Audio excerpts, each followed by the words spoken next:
So there I was, Jake Martinez, from Detroit, somehow sitting in the most prestigious military academy in the galaxy. And when I say somehow, I really mean it. Because apparently filling out the wrong scholarship application while half asleep can land you in some pretty weird places. Who knew that checking the box for willing to relocate for educational opportunities would result in actual relocation to a different solar system? The Galactic Naval Academy, where the best and brightest from across known space come to learn the fine art of not dying in the void. Naturally, they had exactly one human in the entire program. Me. The token representative of the species that still uses combustion engines and thinks duct tape is a legitimate engineering solution. My bunkmates were a fascinating collection of what the Academy called peak evolutionary specimens. First there was Zephyr, an avian who looked like someone had crossed a peacock with a nervous accountant. Every feather on his 7-foot frame seemed to vibrate with anxiety, and he carried around 3 different copies of the Academy handbook because, and I quote, Regulation 47B clearly states that redundancy prevents regulatory violations. Then we had Grok, a granite who stood 8 feet tall and was built like a mountain that had decided to go to the gym. His species evolved on a planet where the primary survival strategy was being harder than whatever was trying to kill you. Grok's solution to most problems involved finding something to headbutt, and so far this approach had served him remarkably well. Finally there was Pip, a micro-being who stood all of 3 feet tall but whose brain apparently operated at frequencies that made quantum computers look like pocket calculators. Pip could calculate the trajectory of a comet while simultaneously analyzing the social dynamics of our study group and predicting what we'd have for lunch next Tuesday. The downside was that all this processing power meant he spent most conversations 6 steps ahead of everyone else and had to constantly backtrack to explain what he was talking about. Our current assignment was what the Academy cheerfully called a routine environmental adaptation exercise on Kepler 442c, a training planet specifically chosen for its perfectly controlled and predictable weather systems. The brochure practically glowed with enthusiasm about how the planet's atmospheric processors maintained ideal conditions year-round. No surprises, no unexpected variables, just a nice, safe, boring rock where cadets could practice basic survival skills without any actual risk of not surviving. The instructors kept referring to it as Earth-like, which I found hilarious since apparently their idea of Earth-like meant a planet where weather exists but has been lobotomized into submission. They seemed genuinely proud of having removed all the inconvenient bits like storms, temperature fluctuations, or anything that might require actual adaptation. Cadet Martinez, Zephyr had said during our pre-mission briefing, consulting his handbook for the 15th time that morning, according to Section 12.7 of the Environmental Protocols Manual. Humans are classified as a Tier C survival species. This means you'll need additional monitoring during the exercise. Tier C, charming. Apparently this was because humans were considered resourceful but unpredictable, with a concerning tendency toward improvisation when proper protocols exist. The handbook actually used the phrase concerning tendency, like my species' habit of making things work with whatever was lying around, was some kind of character flaw. Grok had just grunted and flexed his shoulder muscles, which on a granite was roughly equivalent to rolling your eyes. Humans built okay. Soft, but okay. Not break easy like most small things. High praise from a guy whose idea of a handshake could crush walnuts. Pip meanwhile had been running calculations on his personal datapad. Statistical analysis indicates a 97.3% probability of mission success given current parameters. The remaining 2.7% accounts for equipment malfunction, user error, or unforeseen environmental variables. However, given the planet's controlled climate systems, unforeseen environmental variables have a probability approaching 0. Right, 0 probability of weather doing anything unexpected on a planet where weather was treated like a well-trained pet that only performed on command. As we prepared to shuttle down to the surface, I couldn't help but notice how confident everyone seemed. The instructors were practically bored. The other cadets were treating this like a field trip, and even the Academy's risk assessment AI had filed the mission under routine training with minimal supervision required. Looking back, I should have known right then that we were absolutely screwed. In my experience, the universe has a special sense of humor about the word routine. The moment anyone in authority declares something routine, that's when reality decides to get creative. But hey, what did I know? I was just the Tier C human along for the ride. So there we were. 6 hours into what was supposed to be the galaxy's most boring survival exercise, when the sky decided to have what I can only describe as a complete psychological breakdown. It started subtle, the way disasters always do. A few clouds that weren't on the weather schedule, a breeze that the atmospheric processors hadn't ordered. Pip noticed first, naturally. because his brain was constantly running background scans on everything within a 50-mile radius. Anomalous atmospheric pressure detected, he announced, staring at his scanner with the kind of expression usually reserved for discovering your pet goldfish has learned calculus. Current barometric readings are deviating from predicted parameters by 0.03%. 0.03%. On any normal planet, that would qualify as Tuesday. But this was Kepler 442c, where the weather was supposed to be more predictable than a metronome with OCD. Zephyr immediately began flipping through his handbook, feathers rustling with increasing agitation. There's no protocol for atmospheric deviation during routine exercises. This isn't covered in Section 15, subsection C, or any of the appendices. Grok looked up at the gathering clouds and shrugged his massive shoulders. Sky looks angry. Maybe Sky needs punching. I was about to suggest that maybe, just maybe, we should start thinking about shelter, when the Academy's emergency communication system crackled to life with the kind of announcement that makes your stomach drop into your boots. Attention all cadets. We are experiencing a minor technical difficulty with the planetary weather management system. Please remain calm and continue with your exercises. Technical teams are addressing the issue. This is not a drill, but it's also not particularly concerning. Please remain calm. Now I've lived on Earth for 19 years, and I've learned that when authority figures tell you not to be concerned about something twice in the same sentence, that's exactly when you should start being very concerned indeed. The clouds were building now, going from mildly inconvenient to ominous to someone definitely angered a weather god.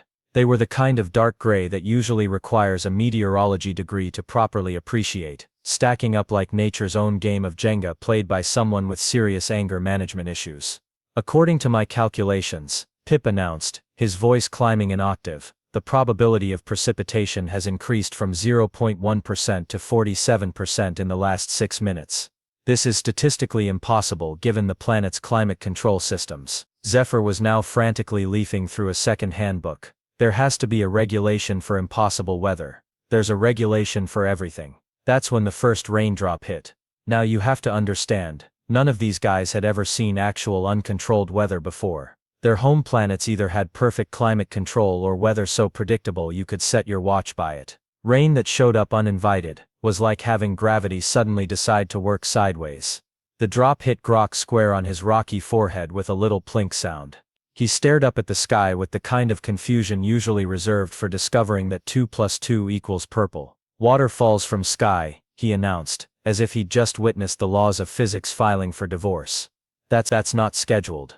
Zephyr squawked, literally squawked, as more drops began to fall. Rain is supposed to occur between 0200 and 0400 hours on alternating Tuesdays. It's Wednesday. This is highly irregular. Pip's scanner was now beeping like a smoke detector with anxiety issues. Precipitation increasing exponentially. Current rate suggests total accumulation of, oh dear, oh dear, oh dear, what's oh dear, what's oh dear? I asked though I was pretty sure I didn't want to know. According to these readings, we're looking at approximately 6 inches of rainfall in the next hour. 6 inches, on a planet where the drainage systems were designed to handle maybe a light mist every other week. That's when the sky opened up like someone had torn a hole in the universe's water balloon. The rain came down in sheets, in buckets, in whatever unit of measurement you use for way too much water way too fast. Within minutes, our nice controlled training ground started looking less like a carefully maintained exercise area, and more like the world's least convenient swimming pool. Zephyr was now shouting regulations at the storm as if he could lawyer it into submission. Regulation 23A clearly states that environmental conditions must remain within acceptable parameters. This is unacceptable. I demand to speak to the storm's supervisor. Grok had adopted his species' traditional response to unexpected problems, which was to find something to hit. Unfortunately, you can't punch rain, though he was certainly giving it his best effort, swinging his massive fists at individual raindrops with the determination of someone who refused to accept that physics didn't work that way. Pip had gone full panic mode, his calculations becoming increasingly frantic. Water accumulation rate exceeding ground absorption capacity. Drainage systems operating at 12% efficiency. Projected flooding depth reaching critical levels in 17 minutes and 34 seconds. We're all going to die. Statistically speaking, we're all going to die very efficiently. Meanwhile, I was standing there getting soaked and thinking about something my dad had told me when I was 8 years old, and we got caught in a thunderstorm during a camping trip. Jake, he'd said, When nature decides to remind you who's boss, you don't argue with it. You adapt, you improvise, and you definitely don't try to file a complaint. The water was already ankle deep and rising fast. Our advanced alien classmates were responding to this crisis with all the effectiveness of a chocolate teapot, and I was starting to realize that my tier's survival rating might have been less about my limitations and more about everyone else's complete inability to handle anything that wasn't printed in a manual. The Academy's communication system crackled again, this time with considerably less confidence. Attention cadets, the minor technical difficulty has become a moderate technical difficulty. Please continue to remain calm, and perhaps find higher ground. But calmly, very calmly. Higher ground was looking pretty good right about now, except for one small problem. We were in the middle of a perfectly flat training field, surrounded by perfectly flat terrain, because apparently the Academy's idea of realistic training conditions was geographically boring. That's when I started looking around for anything that might float. What happened next was like watching the galaxy's most expensive comedy show, except nobody was laughing because we were all slowly drowning. The water was now knee-deep and climbing with the enthusiasm of a caffeinated elevator. Our training equipment was floating around like toys in a bathtub, and the emergency shelter kits that were supposed to deploy automatically had instead decided this was the perfect time to malfunction in spectacular fashion. Apparently the designers had never considered that emergency shelters might need to work during actual emergencies. Zephyr had appointed himself chief regulatory officer of the crisis. He was standing in the rising water, still clutching his handbook, addressing the storm with the kind of righteous indignation usually reserved for customer service complaints. "Attention atmospheric disturbance," he announced in his most official voice, water now lapping at his chest feathers. "You are in direct violation of Galactic Academy Regulation 47C, which clearly states that weather phenomena must adhere to predetermined parameters during training exercises. I am hereby issuing you a formal citation for unlawful precipitation." The storm, apparently unimpressed by bureaucratic intimidation, responded by dumping another gallon of water directly onto Zephyr's head. Undeterred, Zephyr began composing what he called an official incident report on his waterproof datapad. Time of violation 1437 hours. Nature of violation, excessive water displacement without proper authorization. Severity, Class B regulatory breach, with potential escalation to Class A if precipitation continues beyond approved parameters. He actually tried to submit this report to the Academy's administrative system, from the middle of a flood. While standing waist-deep in water that wasn't supposed to exist. The system, predictably, rejected his filing because weather complaints must be submitted during normal business hours with appropriate departmental pre-approval. "This is highly irregular," Zephyr squawked, frantically scrolling through his handbook for flood-specific regulations. "There's supposed to be a protocol for everything. Where's the protocol for impossible weather?" Meanwhile, Grok had decided that if the problem was too much water, the solution was obviously to remove the water through superior granite engineering. His species had built some of the galaxy's most impressive stone cities by applying the fundamental principle that most problems could be solved by hitting them really, really hard. "Grok fix water problem," he announced with the confidence of someone whose planet's emergency response plan was basically throw rocks at it until it stops. His first attempt involved trying to punch the water back down into the ground. Picture, if you will, an 8-foot mountain of living rock standing in flood water, throwing haymakers at the surface like he was in a boxing match with the entire concept of liquid. "Bad water," he grunted between punches. "Go down, stay down." When that didn't work, he tried a more sophisticated approach. Construction. Grok began grabbing debris from the floating training equipment and piling it up to create what he proudly called a granite-style fortress. The fortress lasted approximately 37 seconds. "Fortress not stay up," Grok observed with the kind of scientific detachment that comes from watching your engineering project collapse into a soggy pile of disappointment. "Water too sneaky. Gets under rocks when not looking." He tried rebuilding the fortress. Twice. Each attempt was more ambitious than the last, and each failure was more spectacular. The third fortress actually fell over before he finished building it, as if the laws of physics had gotten tired of waiting and decided to intervene preemptively. "Grok not understand," he muttered, staring at the soggy remains of fortress attempt number 3. "Rock's supposed to be stronger than water. Is basic rule of universe." Pip, meanwhile, had gone into full analytical meltdown. His processor-like brain was generating solutions at quantum speed, but unfortunately, all of them required equipment that was either underwater, on fire, or simply didn't exist on a planet designed for boring safe exercises. "Solution number 47, he announced, scrolling through his datapad with increasing desperation. We construct a reverse atmospheric processor to halt precipitation at the molecular level. Required materials: 3 quantum flux capacitors, a gravitational field generator, and approximately 14 tons of refined antimatter. He paused, checking his calculations. Current antimatter availability, 0 tons. Scratch solution 47. Solution number 48. We establish a localized temporal field to revert weather conditions to pre-storm parameters. Required materials: 1 temporal manipulation device, Class A clearance from the Galactic Time Authority, and a really good lawyer in case we accidentally erase ourselves from existence. Another pause. Another disappointment. Solution number 49. We dig a tunnel to the planet's core and drain the flood water into the molten interior. Required materials: industrial drilling equipment rated for planetary excavation, heat-resistant environmental suits, and probably some form of insurance that covers death by lava.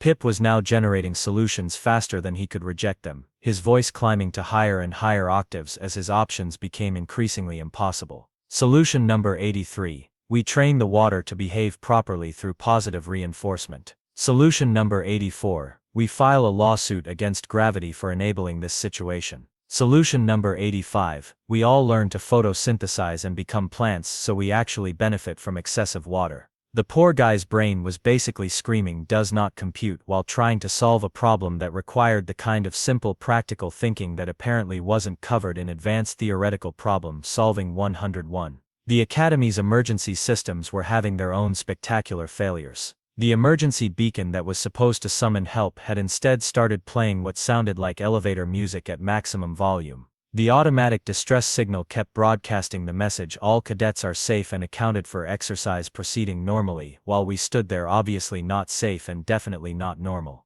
The emergency supply pods that should have contained flotation devices had instead deployed packets of dehydrated rations and a helpful pamphlet titled "So You've Encountered Mild Weather. A Guide to Staying Calm." Even the Academy's AI was having problems. Its cheerful automated announcements were becoming increasingly contradictory.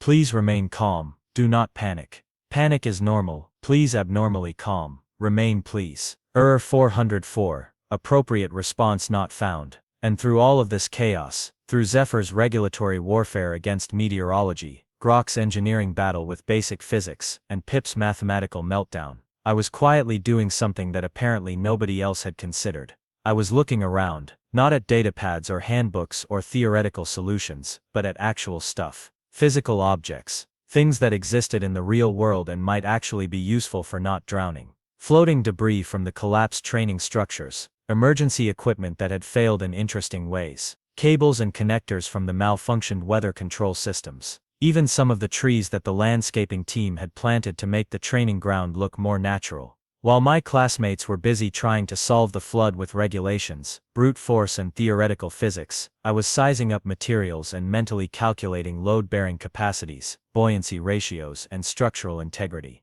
Call it primitive human thinking if you want, but I was pretty sure that what we needed wasn't a better manual or a bigger fist or a more sophisticated equation. What we needed was something that would float, hold our weight, and get us the hell out of here. Time to show these advanced civilizations how a Tier C species handles a little water. While my alien classmates were busy trying to negotiate with physics, I was already knee-deep in what my engineering professors back on Earth would have called applied problem solving, but what everyone else in the galaxy apparently called primitive improvisation. The water was now waist-deep and rising like it had somewhere important to be. Time for some good old-fashioned human stubbornness. First I needed materials. Fortunately, the Academy's perfectly planned training ground had become a floating yard sale of broken equipment. The emergency shelter frames that had failed to deploy were still structurally sound, just useless for their intended purpose. Classic bureaucratic engineering, designing something that worked perfectly except when you actually needed it to work. I started dragging the largest frame pieces toward a slightly higher patch of ground that was still above water. The frames were made from some fancy lightweight alloy that was probably worth more than my dad's car, but right now they were just really expensive sticks. "Martinez," Zephyr called out, still clutching his handbook like a life preserver made of regulations. "What are you doing? There's no protocol for disassembling emergency equipment without proper authorization forms." "I'm not disassembling it," I replied, lashing 2 frame pieces together with the emergency rope that was supposed to secure our tents. "I'm repurposing it." "Big difference. Repurposing requires filing a resource reallocation request with the Equipment Management Division," Zephyr insisted, even as the water reached his chest. "In triplicate." I looked at him standing there, neck deep in floodwater, still worried about paperwork. Zephyr, buddy, I'm pretty sure the equipment management division is currently underwater. Meanwhile, Grok had noticed my construction project and wandered over with the curiosity of someone watching an alien ritual, which, from his perspective, I guess it was. Human Jake building something, he observed with the keen analytical skills of his species. Not using big rocks. Strange building method. It's called a raft, Grok. I explained, adding a third frame piece to create a triangular base. It floats on water instead of trying to fight it. Grok considered this concept for a long moment, his rocky features scrunched in concentration. Water wins fight with rocks. Maybe Human Jake has good idea. Can Grok help with not rock building? Finally, someone with sense. Grab those floating equipment pods over there. The ones that were supposed to contain flotation devices but had food packets instead. Grok waded through the flood with the efficiency of a living bulldozer, collecting the waterproof pods like a kid gathering Easter eggs. Each pod was about the size of a backpack and completely sealed, which made them perfect for what I had in mind. Pip appeared at my shoulder, his scanner beeping frantically. What are you constructing? My analysis indicates you're creating some form of buoyancy platform, but the design doesn't match any known naval architecture in my database. That's because it's not in your database. I said, securing the pods under the frame with more rope. This is what we call making it up as you go along. Very popular engineering technique on Earth. But where are the blueprints, the stress analysis calculations, the safety certifications? I paused in my lashing to look at Pip. You want to know the safety certification? If it floats, we don't drown. If it doesn't float, we do drown. That's the entire safety analysis. Pip's scanner nearly exploded from processing this concept. That's remarkably binary. Welcome to human engineering, Pip. We specialize in good enough to not die. As I worked, I could hear the Academy's emergency systems continuing their spectacular malfunction in the background. The automated announcements had progressed from contradictory to completely surreal. Attention cadets. The weather is perfectly normal. Please ignore the water. Water is not wet. Wetness is a state of mind. Please maintain a positive attitude toward your inevitable, your perfectly safe training exercise. The emergency beacon was now playing what sounded like a smooth jazz interpretation of the Academy anthem, while the distress signal kept broadcasting increasingly creative versions of Everything is Fine. The latest update claimed that all cadets were experiencing enhanced hydration opportunities in a controlled aquatic learning environment. But my raft was coming together beautifully. The frame provided structure, the pods provided buoyancy, and the rope provided the kind of engineering elegance that comes from having exactly the right tool for the job, even if that tool is just really good knots. This is highly irregular, Zephyr announced for approximately the 40th time that day. Watercraft construction requires certification from the Maritime Safety Board, environmental impact assessments, and at least 14 different permits. Tell you what, Zephyr, I said, adding the final cross braces to my floating masterpiece. When we get back to dry land, you can file all the permits you want. Right now I'm more concerned with the getting to dry land part. The raft was about 12 feet long and 8 feet wide, big enough to hold all four of us plus some emergency supplies. It wasn't pretty, but it was functional, which put it several steps ahead of everything else that was supposed to work on this planet. Time for the test run. I pushed the raft into deeper water and carefully climbed aboard. The frame flexed slightly under my weight, but the pods kept everything level and stable. A few adjustments to the rope tension, and I had myself a genuine certified by necessity watercraft. It floats, I announced, as if this was somehow surprising. But how? Pip demanded, scanner still beeping. According to my calculations, that configuration shouldn't provide adequate buoyancy for your body mass. Physics, Pip. The pods displace water equal to their volume. The total displacement is greater than our combined weight. Therefore we float. It's not complicated. But what about stability calculations? Hydrodynamic efficiency, wave resistance coefficients. I paddled the raft in a small circle using one of the floating equipment cases as an improvised oar. What about them? It floats, it holds people, and it moves when you paddle it. That's all the coefficients I need. This was apparently the point where my alien classmates realized that maybe, just maybe, the primitive human might actually know what he was doing. Grok was the first to accept reality. Human Jake Raft works better than Grok Fortress. Grok impressed with human not rock engineering. Zephyr was still skeptical, but his skepticism was being rapidly eroded by the fact that he was now chin deep in flood water.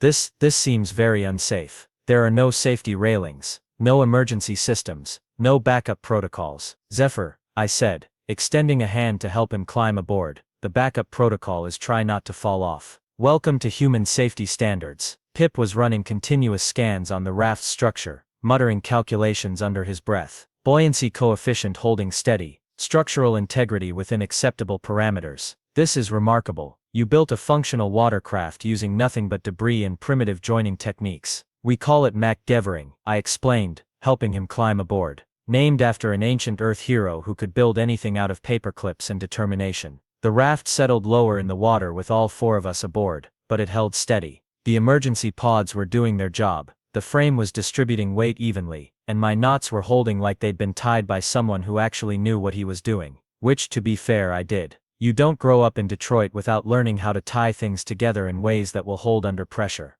This is actually working, Zephyr said, sounding genuinely amazed. We're floating, on water, without proper maritime certification. Sometimes, I said, grabbing my improvised paddle, the best certification is not drowning. That's when the Academy's communication system crackled to life with a new message, this one significantly more urgent than the previous announcements. Attention all cadets. Due to the complete failure of our drainage systems, water levels are expected to rise an additional 4 feet in the next hour. All training exercises are hereby suspended. Please make your way to the emergency evacuation point at the administration building. Try not to die. That is all. 4 more feet of water. The administration building was half a mile away across what used to be the training grounds, and was now a very large, very deep lake. Time to see if my floating masterpiece was up for a real test drive. All right everyone, I announced, pushing off from our rapidly disappearing patch of higher ground. Welcome aboard the good ship I told you so. Next stop, dry land and a serious conversation with whoever designed this planet's weather management system. And for the first time since this whole disaster started, I actually felt like we might make it out of this alive. Not because of advanced alien technology or sophisticated emergency protocols or any of the fancy systems that were supposed to keep us safe, but because sometimes when all the complex solutions fail, what you really need is some rope, some floating things, and the kind of stubborn human refusal to admit that a problem can't be solved. What followed was the most surreal boat ride of my life. And I once took a ferry during a hurricane because I was too stubborn to admit that maybe traveling during severe weather warnings wasn't the best idea. Our makeshift raft cut through the floodwater with all the grace and dignity of a shopping cart with a wobbly wheel, but it was floating, it was moving, and nobody was drowning. In the current situation, this qualified as a stunning engineering success. I had appointed myself captain by virtue of being the only one who knew how boats worked, which is to say I knew you put the paddle in the water and moved it around until you went in the direction you wanted.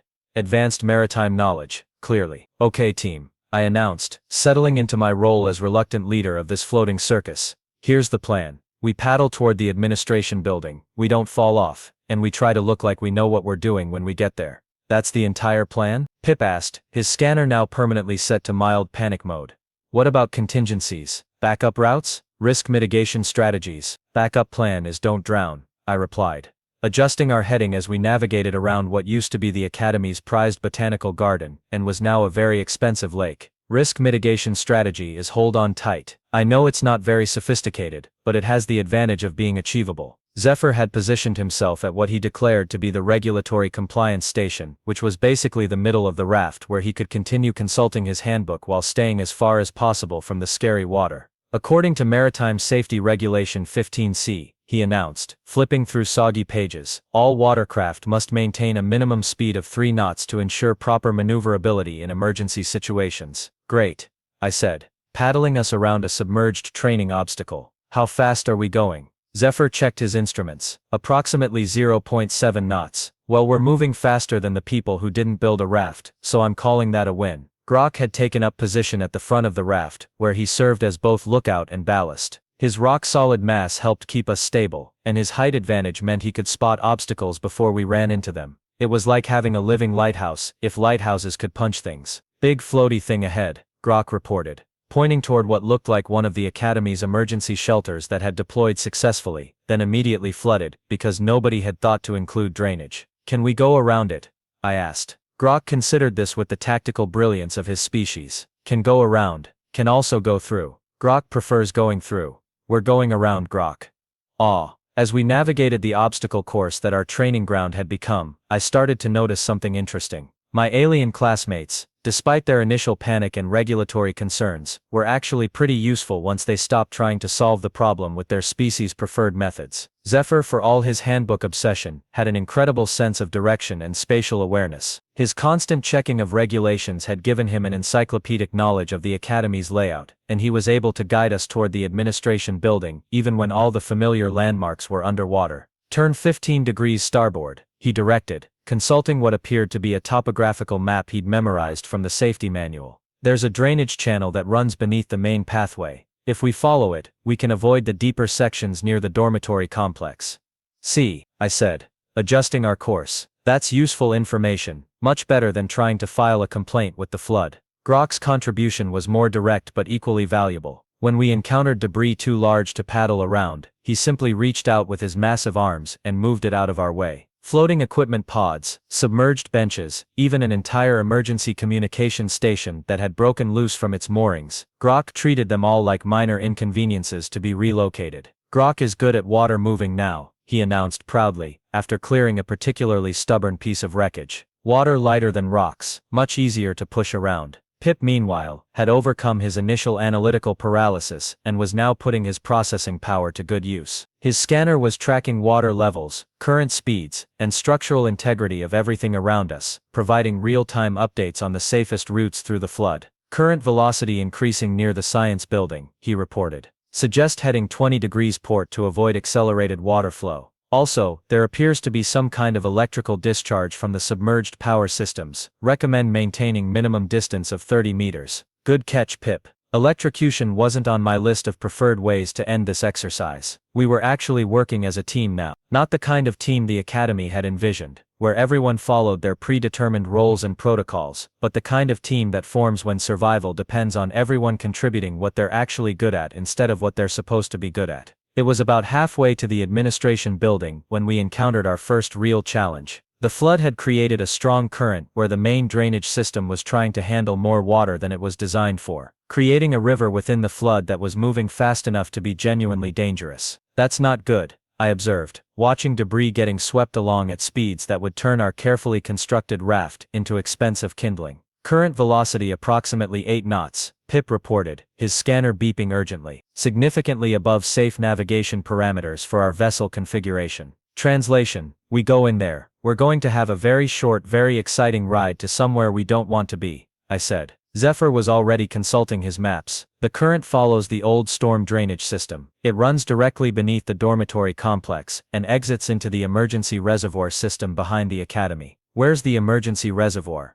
I asked, though I was pretty sure I didn't want to know. "It's a 500-foot drop into a concrete containment facility designed to handle catastrophic flooding." "Yeah, that's definitely not where we want to end up." This was the kind of problem that required actual problem solving, not just following the current and hoping for the best. The administration building was on the other side of this artificial river, and going around would add at least another hour to our journey. An hour we probably didn't have, given that the water was still rising and the Academy's emergency systems were still broadcasting increasingly creative explanations for why everything was perfectly normal. "Options?" I asked my crew. "We could construct a temporary bridge using available materials," Pip suggested. "Required components: approximately 40 meters of structural support, anchoring systems rated for current load, and engineering specifications I don't actually have." "We could fight the water," Grok offered. "Grok good at fighting things now." "We could file a formal request for current velocity reduction," Zephyr added helpfully. I looked at the rushing water, then at my floating collection of alien misfits, then at the administration building tantalizingly close on the other side of our liquid obstacle. "Or," I said, "we could do something really stupid that might actually work." That got everyone's attention. "You see that submerged building over there?" I pointed to what had been the Academy's equipment storage facility, now mostly underwater but with its roof still visible above the flood line. "If we can get the raft up onto that roof, we can use it as a launching platform to jump the current." "Jump the current," Zephyr squawked. "That's not a recognized maritime maneuver. There's no regulation for jumping currents." "That's because it's not a maritime maneuver," I explained. "It's more of a hold-on-and-pray maneuver, very popular in human emergency response." Pip's scanner was already running calculations. Trajectory analysis indicates a 43% probability of successful transit, assuming optimal launch angle and velocity. Failure scenarios include capsizing, structural collapse, and what my database classifies as uncontrolled aquatic dispersal of crew members. I like those odds, I said, which was technically true since they were better than our odds of going around or trying to paddle through the current. Grok was examining the submerged building with professional interest. Roof looks strong. Grok can check roof strength by jumping on it. Please don't jump on it until we're not standing on it, I said quickly. Getting onto the roof required some creative maneuvering and a lot of faith in my knot tying skills, but we managed to paddle the raft up a submerged ramp and onto the flat surface of the building. The roof was solid enough to support us, which was more than I'd honestly expected. From our elevated position, I could see the current more clearly. It was fast and dangerous, but it was also relatively narrow. If we could get enough speed and hit it at the right angle, we might be able to skip across it like a stone across a pond. A very heavy raft-shaped stone, carrying 4 people who really hoped physics would cooperate just this once. Everyone ready? I asked, positioning us at the edge of the roof. This is highly irregular, Zephyr muttered, but he was gripping the raft's frame with determined talons. Grok ready for water jumping, Grok announced with enthusiasm that was either admirable or terrifying. Statistical probability of survival holding steady at 43%, Pip reported. Which is actually better than I expected for a plan this insane. That's the spirit, I said, and pushed us off the roof. For a moment we were airborne, actually flying through the air on a raft made of emergency equipment and determination, which was either the coolest thing I'd ever done, or the stupidest, depending on how it turned out. We hit the current with a splash that soaked everyone, and a jolt that tested my rope work to its absolute limits. The raft flexed, twisted, and for one terrifying second, I thought we were going to come apart like a wishbone at Thanksgiving. But the knots held, the frame held, and most importantly, our momentum carried us across the current and into the calmer water on the other side. We made it, Zephyr said, sounding genuinely surprised. We actually made it. That was completely against regulations, and it worked. Sometimes, I said, wringing flood water out of my shirt, the best regulation is the one that says whatever works. The administration building was now just a few hundred meters away, rising out of the flood like a very bureaucratic island. I could see other cadets and instructors on the upper floors, watching our approach with the kind of expressions usually reserved for witnessing either a miracle or a complete breakdown of everything they thought they understood about the universe. You know, Pip said, as we paddled toward our destination, I'm going to have to completely revise my database entries for human problem-solving capabilities. What are you going to put? I asked. Category impossible but effective. Subcategory, makes no sense but somehow works anyway. Priority level, do not underestimate. And as we pulled up to the administration building's emergency dock, where Academy officials were waiting with expressions of bewildered relief, I couldn't help but feel a little proud of our floating disaster of a raft. It wasn't pretty, it wasn't regulation, and it definitely wasn't the kind of solution they taught in advanced crisis management. But it had gotten 4 cadets safely across a flooded training ground when all the official emergency systems had failed. Sometimes the best engineering isn't about having the right equipment or following the proper procedures. Sometimes it's about having some rope, some floating things, and the stubborn human conviction that there's always a way to solve the problem, even if that way involves jumping currents on a homemade raft while alien classmates file regulatory complaints with the weather.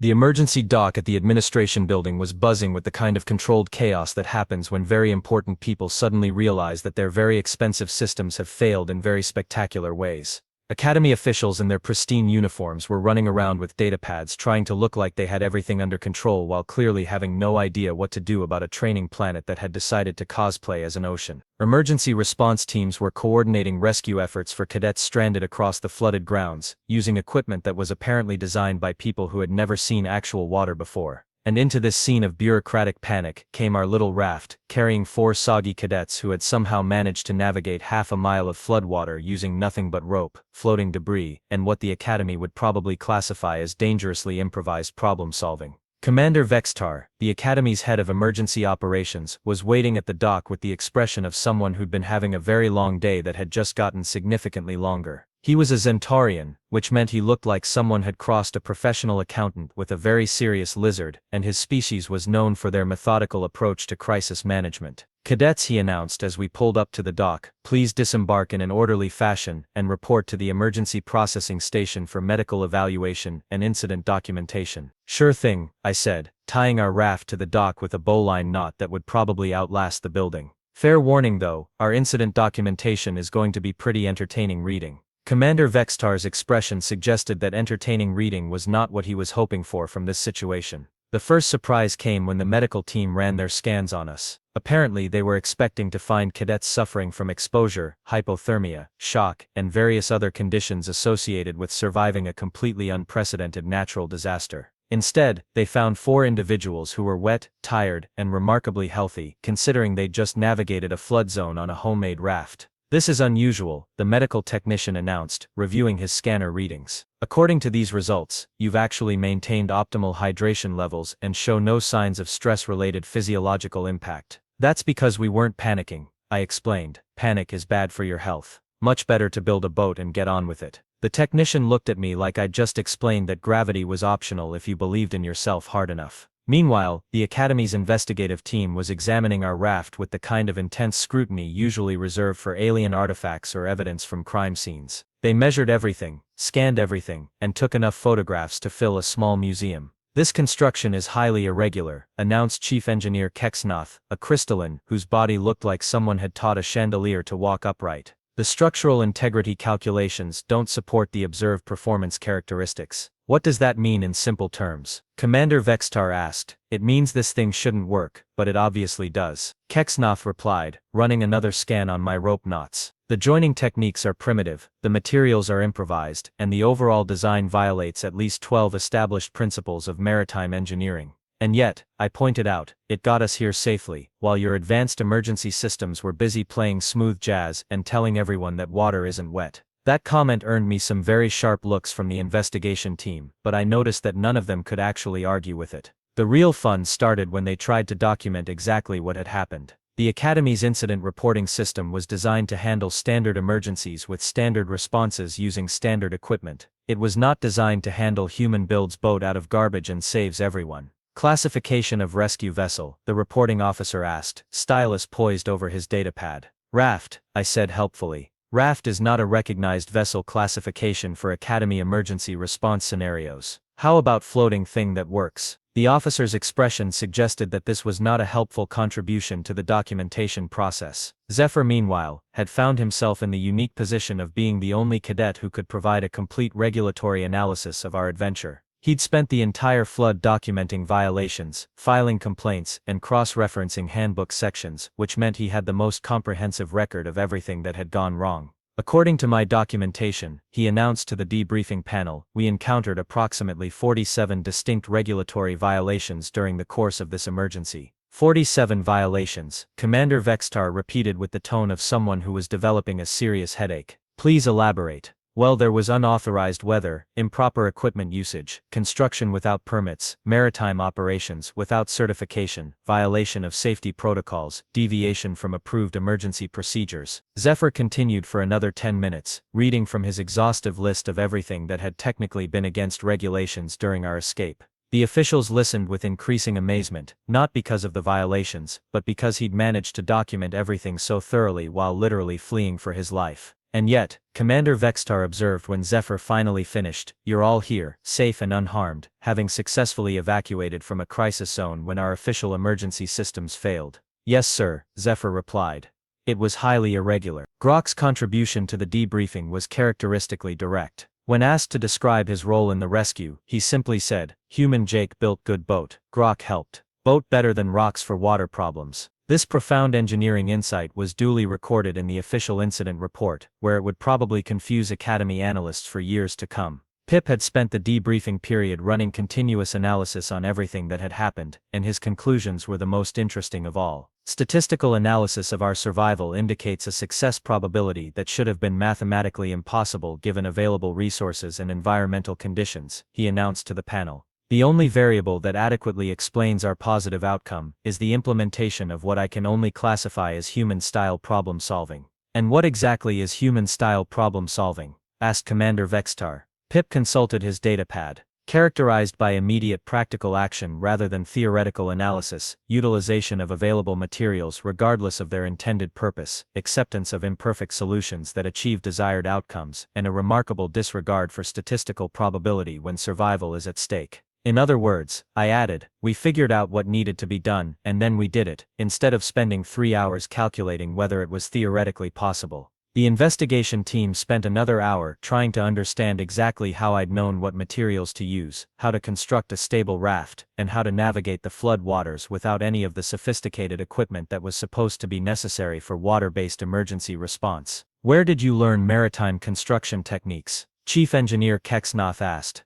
"I didn't," I replied. "I learned how to tie knots, how things float, and how to not give up when the first solution doesn't work." "But surely you must have studied naval architecture, hydrodynamics, emergency rescue protocols." "Nope, I just grew up on a planet where weather happens whether you have permits for it or not." This seemed to break something in their understanding of how expertise was supposed to work. In their experience, you learn to solve problems by studying the approved methods for solving those specific problems. The idea that general principles and practical experience could be applied to novel situations was apparently revolutionary. The final surprise came when Academy Command issued their official response to the incident. I was expecting anything from a reprimand for violating safety protocols to a medal for successful emergency response, but what I got was something much more interesting. Cadet Martinez, Commander Vextar announced at the formal debriefing session, "Academy Command has reviewed the circumstances of your actions during the weather emergency and has reached the following conclusions." Here it comes, I thought. Probably a lecture about following proper procedures and not improvising solutions without authorization. First, your rapid adaptation to emergency conditions and successful evacuation of your team demonstrates exceptional practical problem-solving capabilities that exceed standard Academy expectations. Okay, that wasn't what I expected. Second, your construction and operation of an improvised rescue vessel using available materials represents a level of resource utilization efficiency that our emergency response protocols apparently lack. This was getting interesting.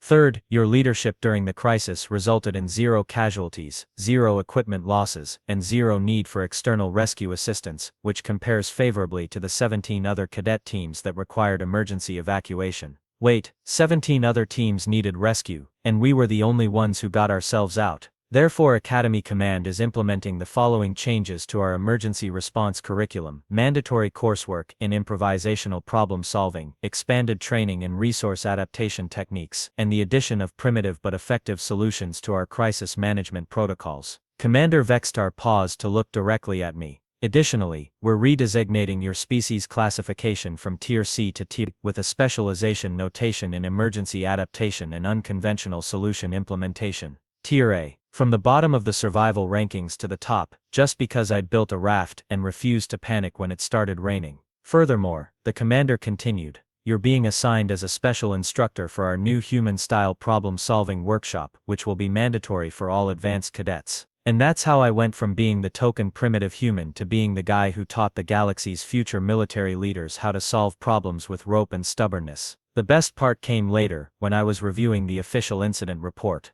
Buried in the technical appendices was a note from the Academy's engineering department that made me laugh out loud. Requests submitted for immediate research into human construction techniques, with particular focus on knot-based structural systems and improvised buoyancy solutions. Preliminary analysis suggests that human engineering methods may offer significant advantages in resource-limited scenarios where conventional protocols prove inadequate. Translation: we have no idea how he did that, but we want to figure it out because apparently our fancy technology isn't as smart as a guy with some rope. 3 months later, when the new cadets arrived for their first semester, they found a permanent addition to the Academy's emergency equipment inventory: a rack of basic rope, a selection of empty containers, and a manual titled Emergency Construction Techniques for When Everything Else Fails. The manual's dedication read, "To Jake Martinez, who proved that sometimes the most advanced solution is the simplest one that actually works." And honestly, I couldn't think of a better way to sum up the whole experience. When the weather decided to ignore the regulations, when the emergency systems decided to play jazz instead of saving lives, and when all the theoretical knowledge in the galaxy couldn't handle a little unexpected rain, what saved the day wasn't advanced technology or sophisticated protocols. It was some rope, some floating things, and the kind of stubborn human refusal to accept that a problem can't be solved just because nobody's written a manual for it yet. Sometimes, the most primitive solution is the most advanced one of all.